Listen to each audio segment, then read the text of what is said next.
السلام عليكم ورحمة الله وبركاته.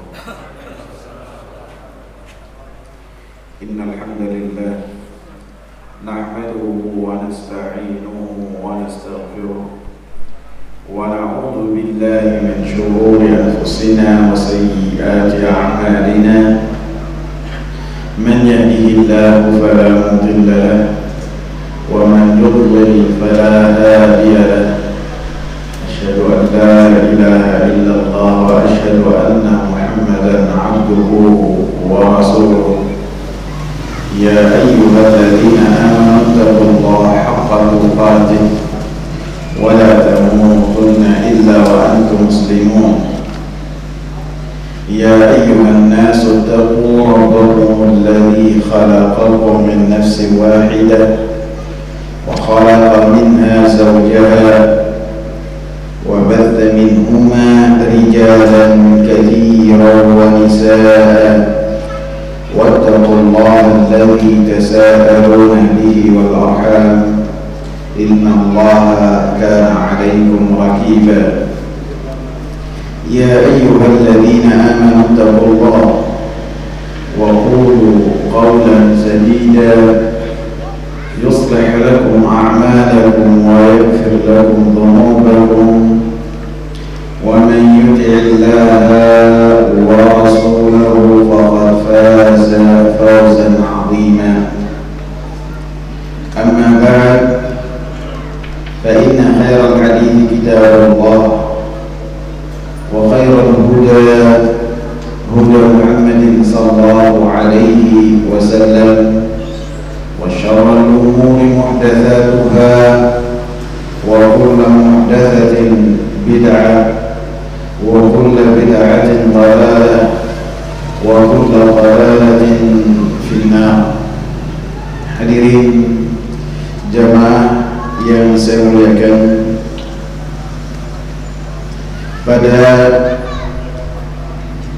pembahasan bab yang ke-26 ini yang berkaitan tentang dukun dan sejenisnya, kita telah membacakan beberapa hadis, 3 atau 4 hadis yang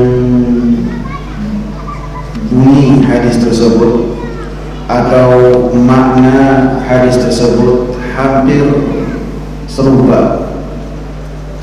Yang pertama dari sebagian istri Nabi sallallahu alaihi wasallam, Rasulullah sallallahu alaihi wasallam mengatakan, man ata arrafan fasa'alahu an syai'in lam tuqbal lahu salatun 40 yawman. Siapa yang mendatangi dukun ataupun tukang ramal, kemudian dia bertanya tentang sesuatu, maka sekedar bertanya saja, salatnya tidak diterima, tidak akan mendapatkan ganjaran selama 40 hari. Hadis yang kedua dari Abu Hurairah, dari Nabi sallallahu alaihi wasallam, dan dikeluarkan oleh Al-Imam Abu Dawud dalam sunannya. Rasulullah mengatakan, man ata kahinan fasaddaqahu bima yaqul faqad kafara bima unzila ala Muhammad. Siapa yang mendatangi dukun, bertanya, kemudian ketika dukun tersebut menjawab, memberikan solusi, memberikan syarat-syarat, memberikan beberapa hal yang berkaitan dengan pertanyaannya, fasaddaqahu bima yaqul, dia membenarkan terhadap apa yang telah dikatakan oleh dukun, meyakini bahkan melaksanakan, faqad kafara bima unzila ala Muhammad, maka ia telah kufur terhadap apa yang telah Allah subhanahu wa ta'ala turunkan kepada Nabi Muhammad sallallahu alaihi wasallam.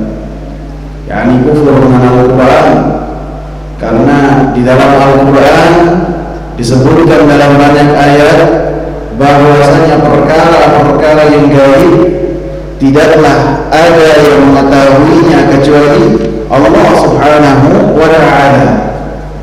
Qul la ya'lamu man fis samawati wal ardi al-ghaiba illa Allah.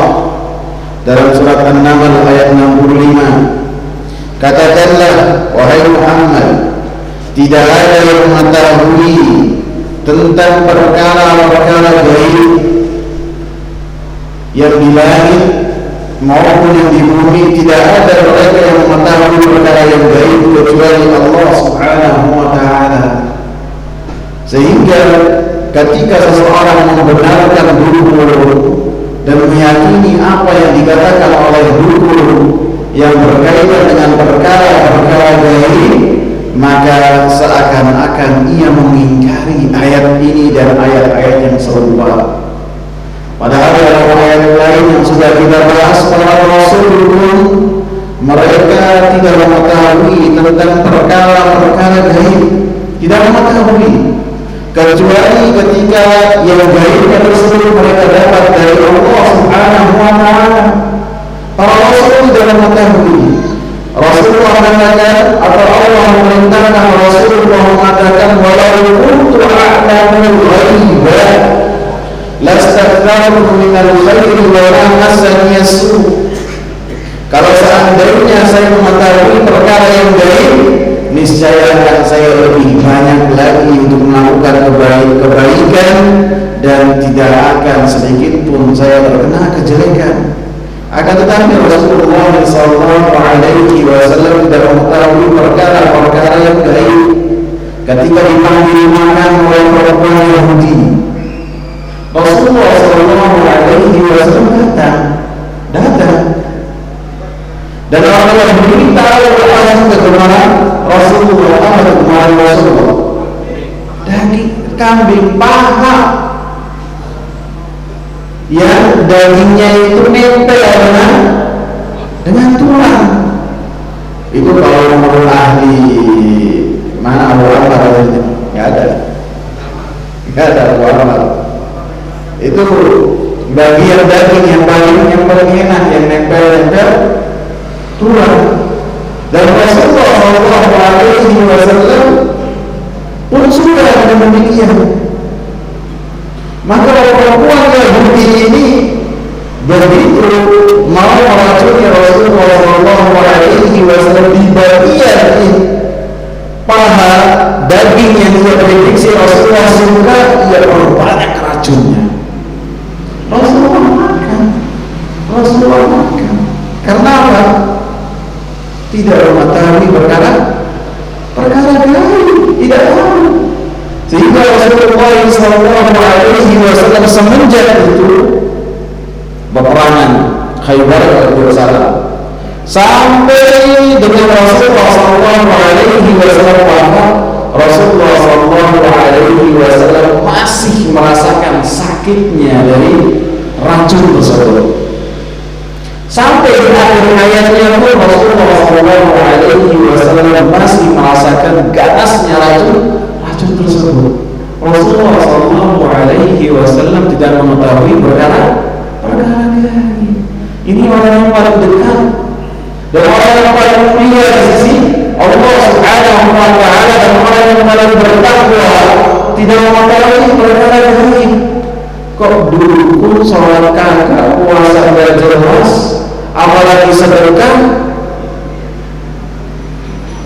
dia ngomong ini dan itu, bertanya tentang perkara-perkara gaib, kemudian dia menjelaskan orangnya membenarkan. Ini fatalnya.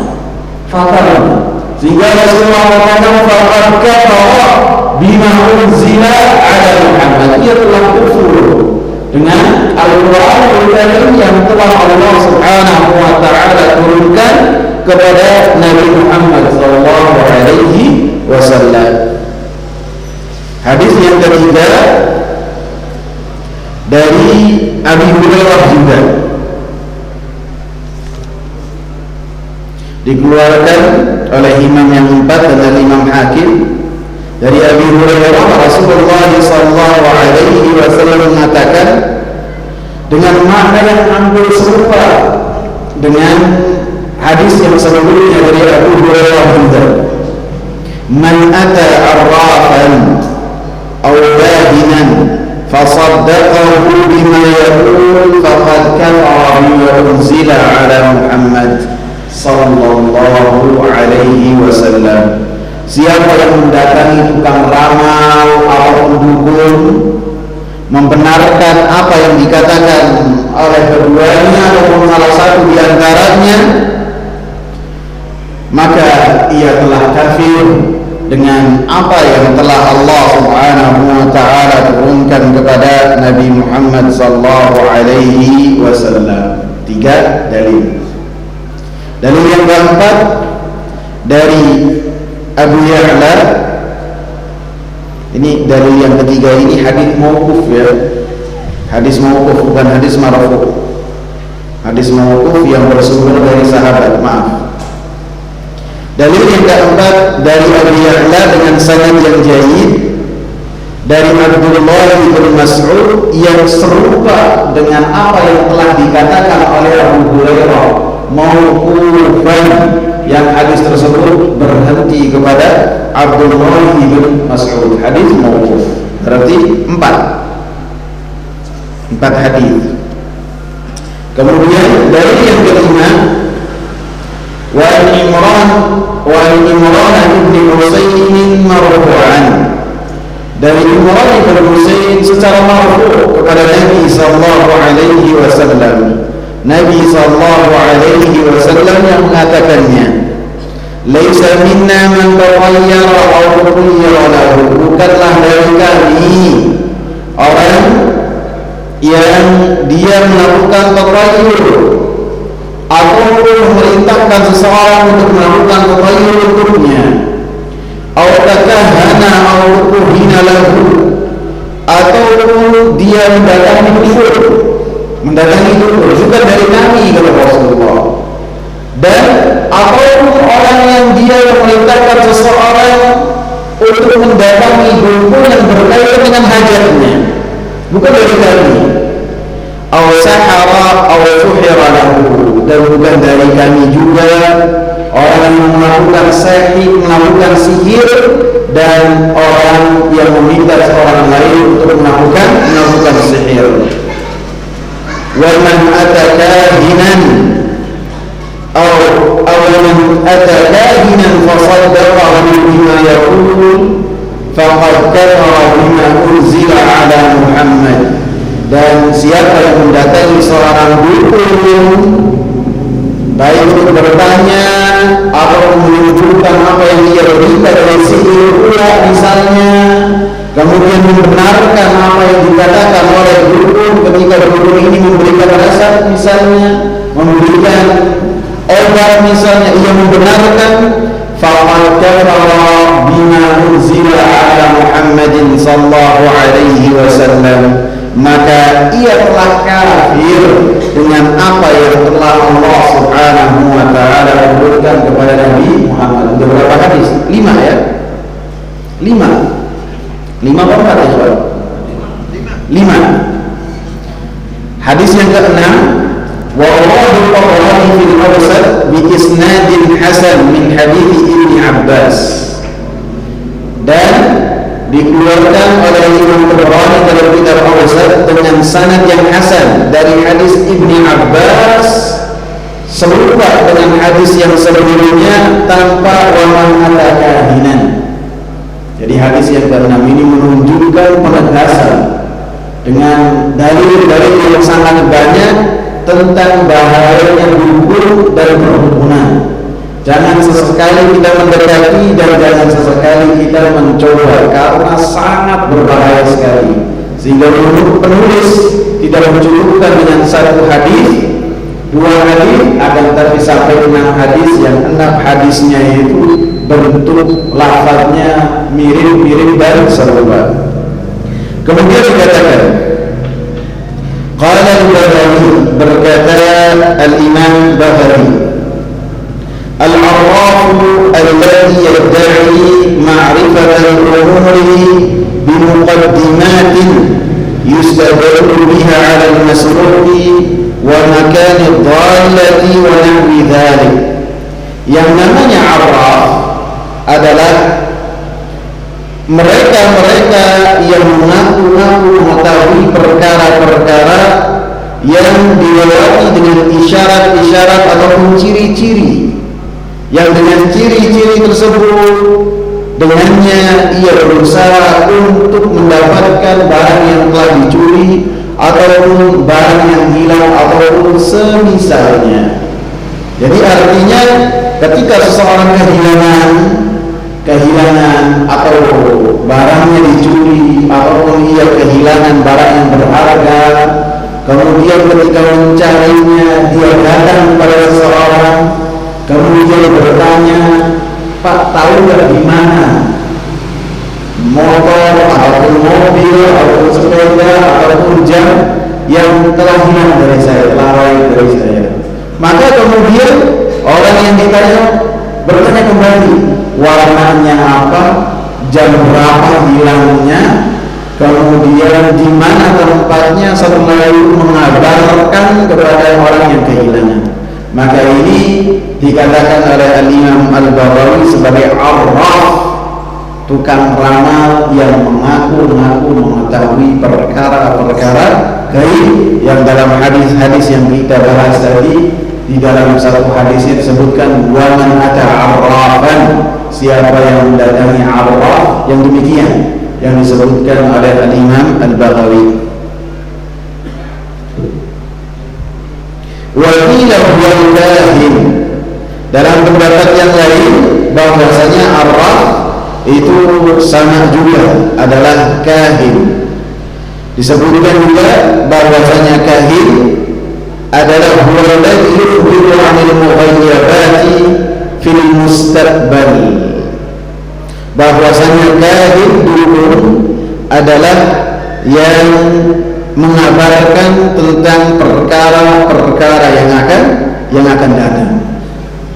Wahid Al-Imam Al-Baghawi mengatakan, dan pendapat yang lain mengatakan bahwasanya arraf adalah alladhi yukhbiru amma fil dhamir, kahinnya kalian, bahwasanya kahin adalah yang mengabarkan apa yang ada di hati seseorang. Jadi orangnya tidak memberitahukan, akan tetapi kahinnya ini mengetahui yang kamu pikirkan ini dan itu, ini dan itu. Maka yang datang ini kaget, kok bisa tahu?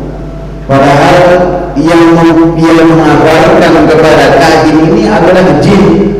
Yang jin ini, kata Rasulullah, masuk ke dalam darah manusia dan membisiki di hati manusia, sehingga yang membisiki inilah yang mengabarkan kepada dukun, sehingga si dukun ini seakan-akan mengetahui perkara-perkara gaib, sehingga ini yang tidak diperbolehkan. Alhasil disebutkan khilaf di antara para ulama tentang apa itu arraf, apa itu kahin.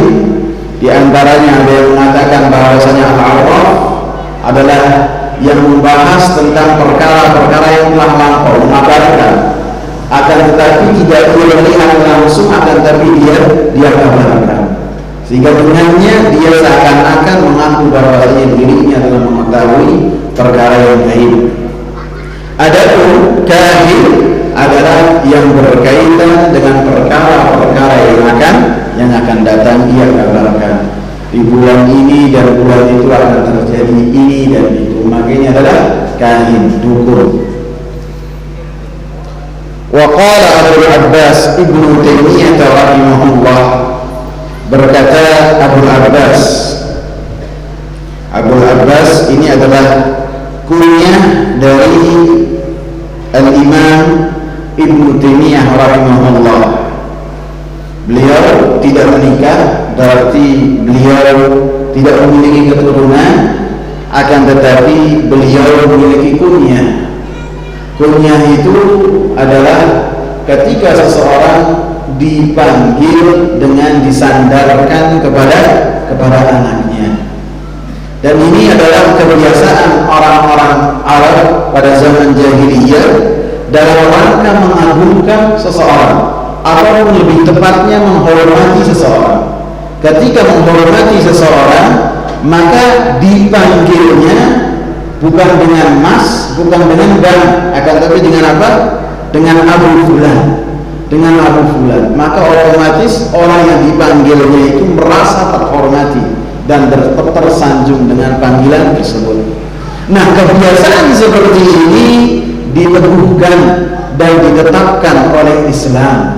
Rasulullah sallallahu alaihi wasallam mengatakan, "Takannau, kalian berkunyahlah, wala tatakannau bikunyati, akan tetapi jangan kalian berkunyah dengan kunyahku." Apa kunyah Rasulullah? Abul Qasim. Kita boleh berkunyah, yang jelas tidak boleh berkunyah dengan kunyahnya Abul Qasim. Kemudian dari perkataan Abdul Abbas ini disunnahkan untuk kita, ataupun ketika seseorang belum menikah ataupun belum memiliki keturunan, bukan berarti tidak boleh baginya untuk memiliki kunyah. Tetap untuk dianjurkan untuk berkunyah. Dalilnya apa? Dalilnya ketika Rasulullah SAW melihat seorang anak kecil yang berduka karena kehilangan seekor burung yang sebelumnya dia bermain-main dengannya. Ketika burung kecil tersebut mati, maka si anak ini sedih. Maka Rasulullah SAW bercanda dengan anak kecil tersebut. "Ya Aba Umair, ma fa'alatin Nughair." Wahai Abu Umair, kemana sih si Nughair, burung kecil kemarin? Jadi si anak yang tadinya dia nangis lagi.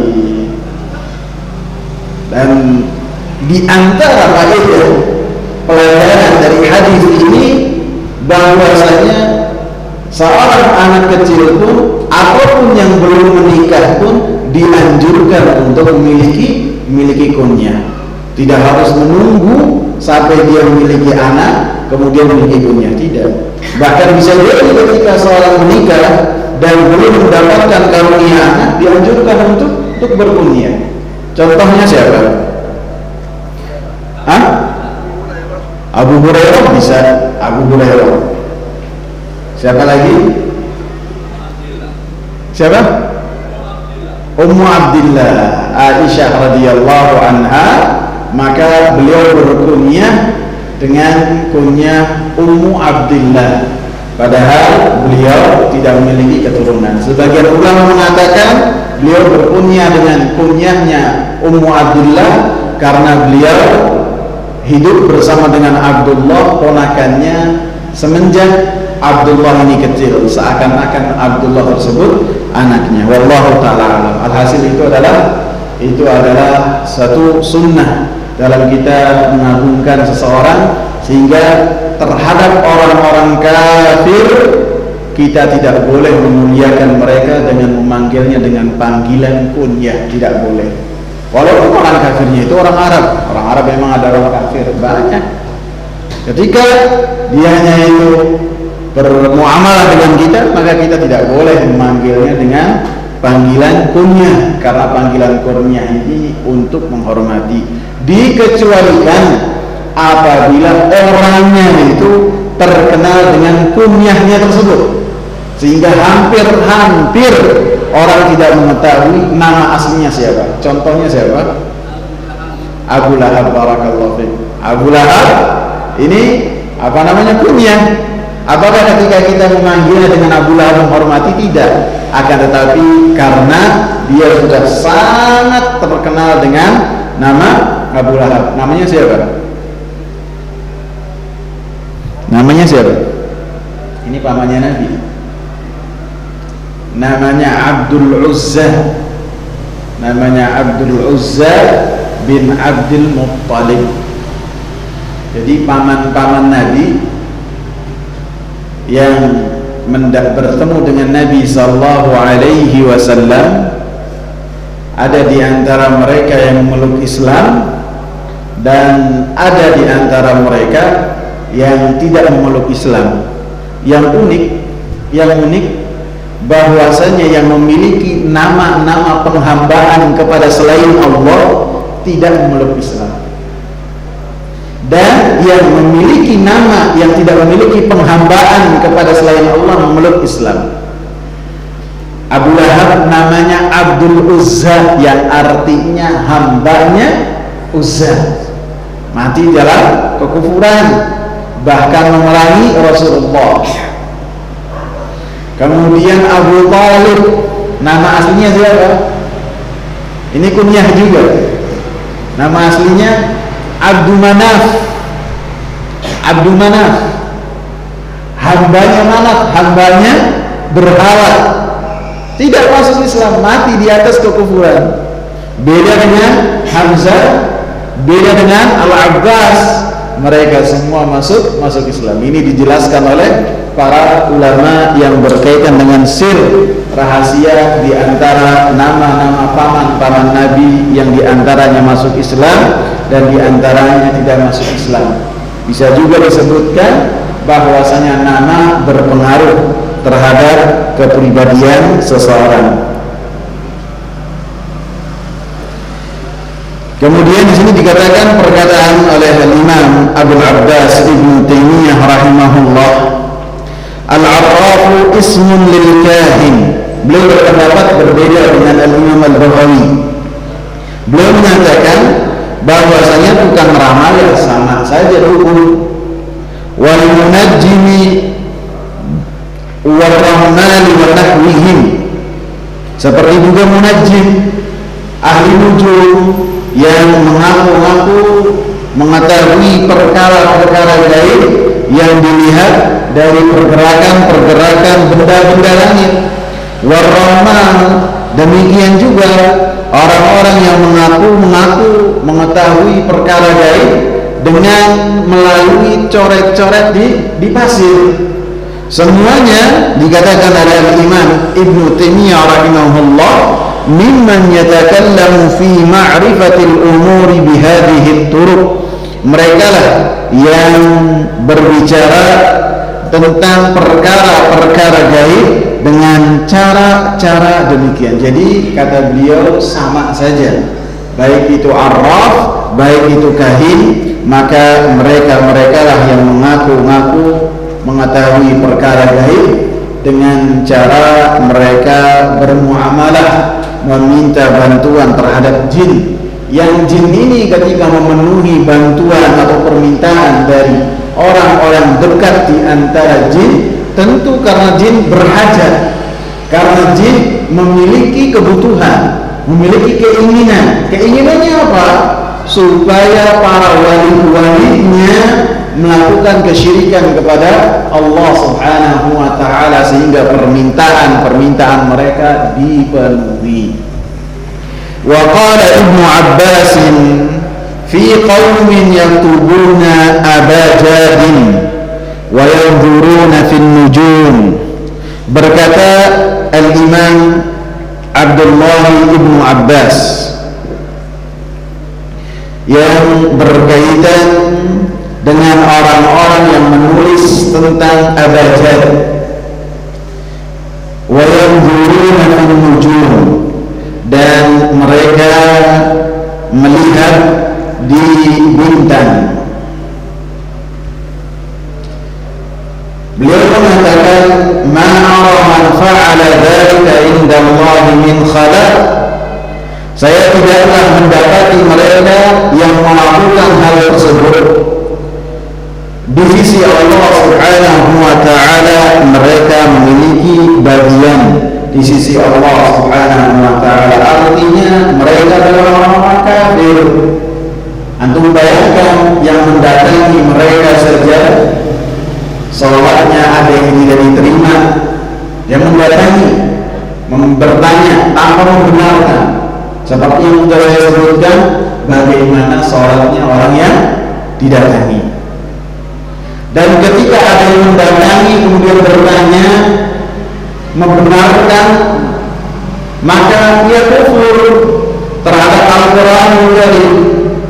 Maka bagaimana orang yang menjawab, yang mengatakan langsung ataupun tidak bahwasanya dia adalah mengetahui perkara-perkara gaib, maka lebih kufur lagi.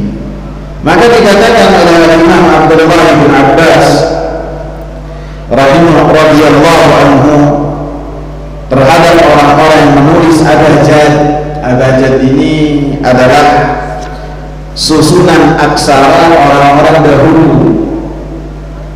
Dikatakan orang-orang dahulu itu memiliki susunan tulisan huruf-huruf. Kalau sekarang kan a, ba, ta, tha, ja, ha, ho dan seterusnya sampai ya.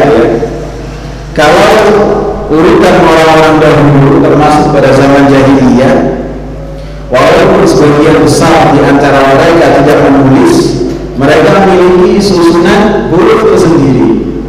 Dikatakan bahwasanya susunan huruf tersebut dari nama-nama raja-raja yang telah lalu. Disebutkan susunannya adalah abjad, hawaz, tuti, kalimun ataupun kaliman, sa'fas, ursyad, sa'dul, toro. Sulit ya. Itu adalah susunan dari huruf hijaiyah pada zaman dahulu.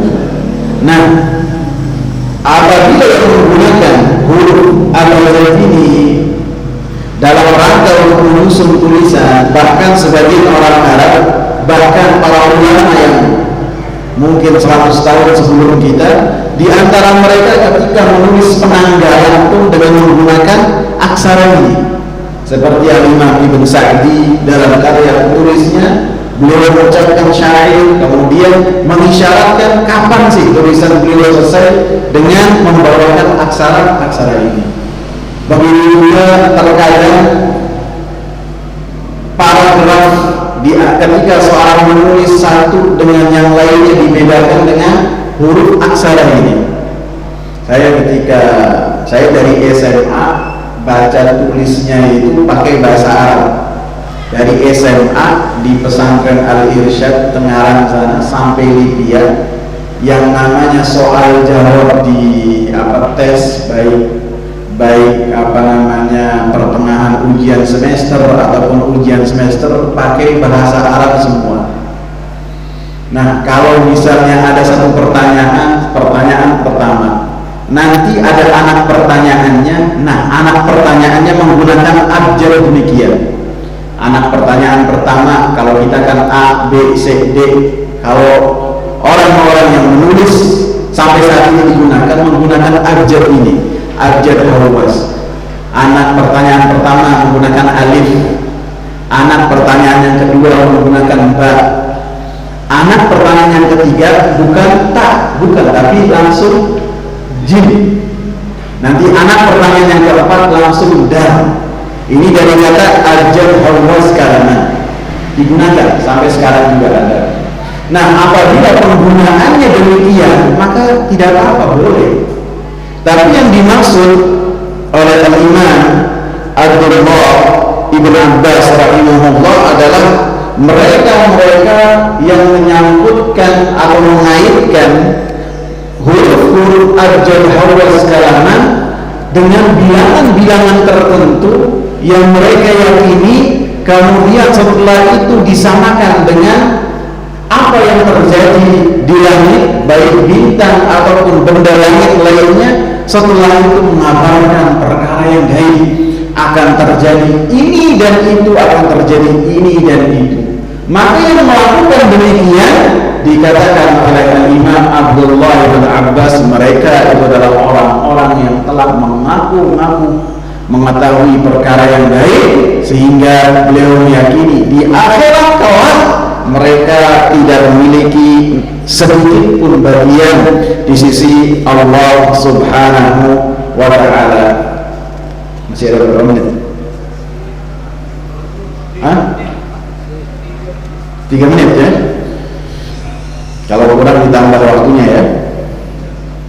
Dikatakan oleh Imam Abdullah Al-Imam Muhammad bin Shalih Al-Utsaimin rahimahullah,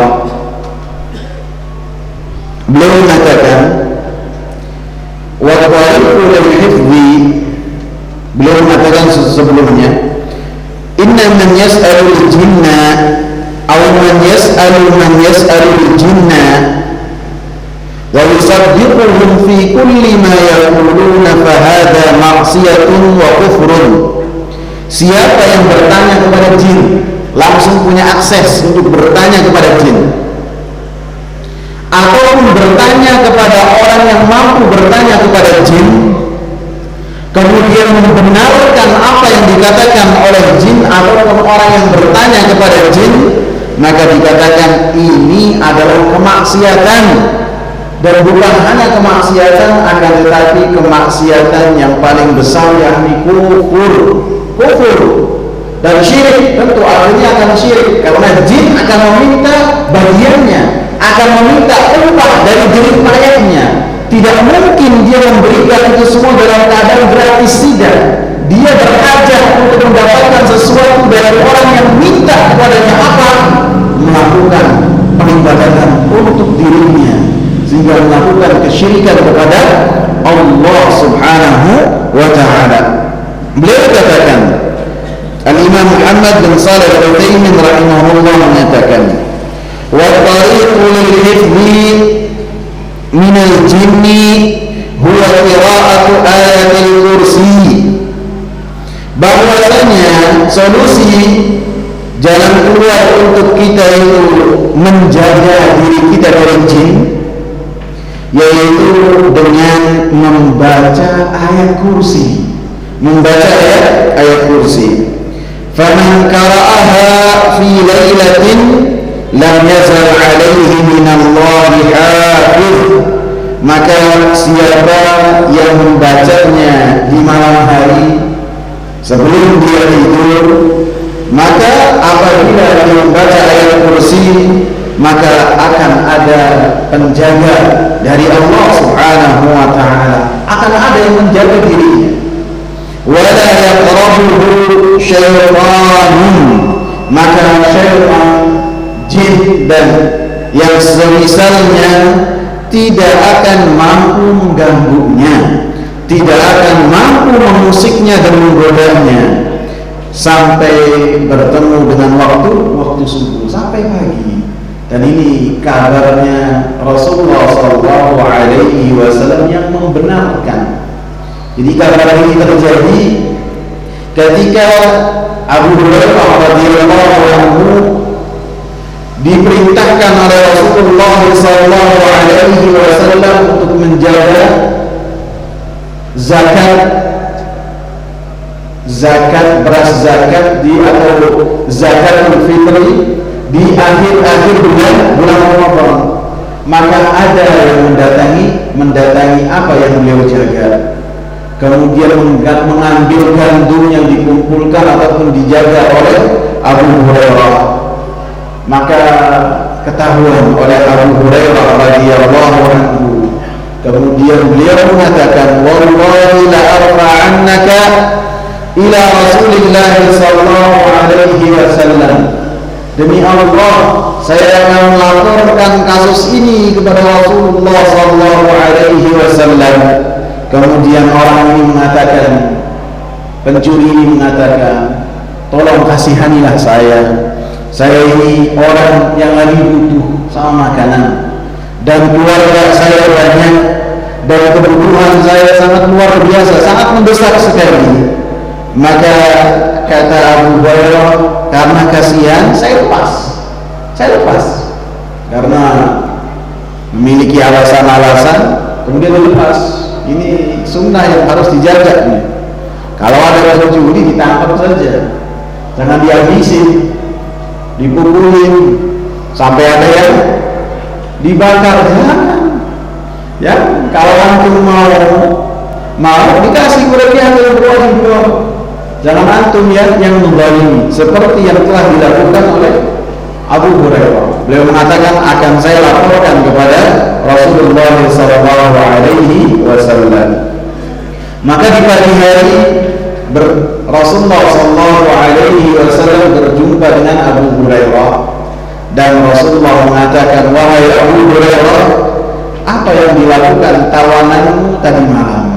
Rasulullah mengetahuinya tentu dari dari wahyu dari Allah Subhanahu wa taala. Maka Abu Hurairah pun menceritakan. Maka kata Rasulullah, "Ama innahu qad kadzabaka wa saya'ud." Orang tadi malam itu dusta kepada engkau ketika mengatakan dia butuh, dia memiliki keperluan yang besar, memiliki keluarga yang banyak, dan dia akan kembali malam ini. Maka kata Abu Hurairah, maka saya yakin bahwa orang tersebut akan datang lagi malam ini karena Rasulullah SAW yang mengatakan. Farasadtu, maka saya berjaga-jaga lebih waspada daripada malam sebelumnya karena perkataan Rasulullah SAW. Akhirnya ketemu orang ini lagi mencuri gandul dan tertangkap lagi oleh Abu Hurairah, dan dia pun mengatakan dengan alasan yang sama. Abu Hurairah pun melepaskan. Faradim tuh, saya pun kasihan. Ketemu lagi di pagi hari dengan Rasulullah, maka Rasulullah bertanya lagi, wahai Abu Hurairah, gimana tawananmu tadi malam? Maka Abu Hurairah pun mengabarkan apa yang terjadi. Maka Rasulullah SAW mengucapkan dengan ucapan yang sama, orang itu telah dusta dan dia akan kembali. Maka di malam yang ketiga, orang ini pun kembali sesuai dengan apa yang telah dikatakan oleh Rasulullah SAW, dan tertangkap juga oleh Abu Hurairah radhiyallahu anhu dan dipegang oleh beliau. Dan Abu Hurairah radhiyallahu anhu mengatakan, ini adalah kali ketiga saya menangkap engkau dan saya tidak akan melepaskan engkau, karena engkau telah berjanji tidak kembali, akan tapi mengulangnya 2 kali berturut-turut. Maka orang yang ditangkap oleh Abu Hurairah ini ketakutan. Kemudian dia mengatakan, "Da'ni u'allimka kalimatin yanfa'uka Allah biha." Izinkanlah saya untuk mengajarkan kepada engkau beberapa uraian kata yang dengan ini Allah Subhanahu wa taala memberikan manfaat kepada engkau. Pencurinya hebat banget. Udah ketangkap, kali yang ketiga begitu tidak bisa lepas lagi, dia mengatakan, izinkan saya untuk mengajarkan kepada engkau beberapa kata, beberapa uraian kata yang dengannya engkau akan mendapatkan faedah dan pelajaran. Abu Hurairah adalah orang yang sangat haus dengan ilmu, dan ini adalah rekomendasi dari Rasulullah SAW. Diiming-imingin harta, disuap dia nggak bakalan nolak, nggak bakalan dia terima. Akan tetapi diiming-imingi ilmu, beberapa orang yang kata takluk beliau. Kullu wahidah, apa perkataan tersebut? Maka orang ini berkata, idza awaita ila firashika faqra ayatul kursi. Apabila engkau akan tidur, maka bacalah ayat kursi. Fa innaka lan yazala 'alaika min Allahi hafiz wa la yaqrabannaka syaitanun hatta yusbiha. Sesungguhnya apabila engkau membaca ayat kursi, maka senantiasa ada penjagaan yang Allah Subhanahu wa taala berikan dari engkau. Dan khasiat yang kedua, syaitan, jin dan semisalnya tidak akan mampu mendekati engkau sampai engkau tiba di waktu pagi. Maka kata Abu Hurairah, saya belum melepas dia. Kemudian di pagi hari ketemu lagi dengan Rasulullah SAW, dan Rasulullah bertanya dengan pertanyaan yang serupa.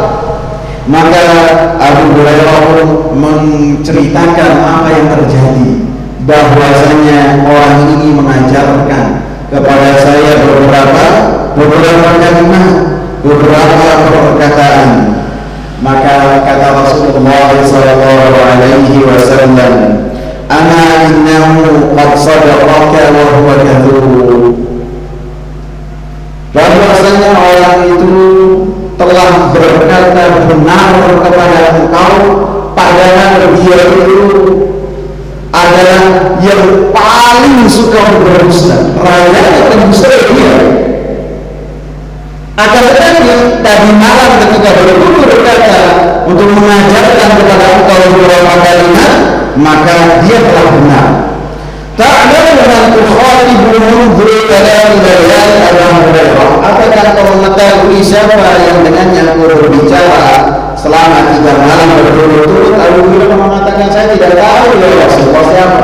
Yang jelas mencuri saya tangkap sampai 3 malam berturut-turut. Maka kata Rasulullah, fadzaka syaitan. Itu adalah syaitan. Syaitan ditangkap oleh Abu Hurairah dan berdusta 2 malam berturut-turut, dan ketiga mengajarkan supaya apabila kita datang ataupun akan tidur maka membaca ayat kursi, maka kita akan mendapatkan penjagaan dari Allah dan syaitan tidak akan mampu mendekat kepada kita. Dan Rasulullah mengatakan, ama innahu qad sadaqat. Perkataan itu adalah benar dan dibenarkan oleh Rasulullah SAW. Sehingga ketika kita membahas hal ini bukan berarti kita takut kepada jin, tidak. Akan tetapi kita harus berani. Akan tetapi beraninya dengan kita membentengi diri kita dengan berzikir kepada Allah Subhanahu wa Ta'ala. Rasulullah katakan, baca rumah-rumah kalian surat Al-Baqarah, surat Al-Imran. Fa'innahuma tunaffiran syayatin, karena keduanya akan mengusir syaitan dari rumah. Dan yang membacanya kita yang baca, biar ketika baca kita mendapatkan ganjaran di sisi Allah Subhanahu wa Ta'ala. Insyaallah akan kita lanjutkan pada pekan yang akan datang dengan membahas 6 pelajaran yang dibawakan oleh Imam Muhammad bin Abdul Wahhab dalam bab ini. Dan setelahnya kita sambung dengan babul musyrah. Apa itu musyrah? Insyaallah kita bahas pada pekan yang akan datang. Subhanakallahumma wa bihamdika, asyhadu an la ilaha illa anta, astaghfiruka wa atubu ilaik. Assalamualaikum